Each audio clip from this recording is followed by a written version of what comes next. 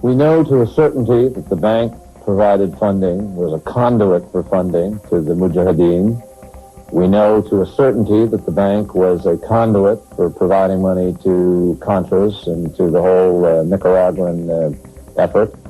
We know to a certainty that the bank had certain links to the CIA, in that the CIA used it as a conduit bank for CIA accounts.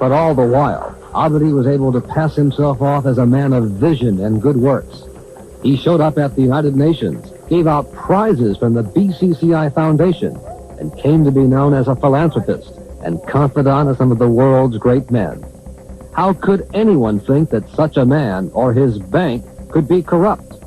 Former presidential advisor Clark Clifford was Abadi's man in Washington and his lawyer. Former U.S. ambassador to the United Nations Andrew Young worked for Abadi as a consultant. Former British Prime Minister James Callaghan accompanied Abadi on economic missions. And perhaps most impressive of all the men seen with Abadi, a former president of the United States, Jimmy Carter. Carter flew around the world with Abadi, with millions of dollars from BCCI to promote good works in the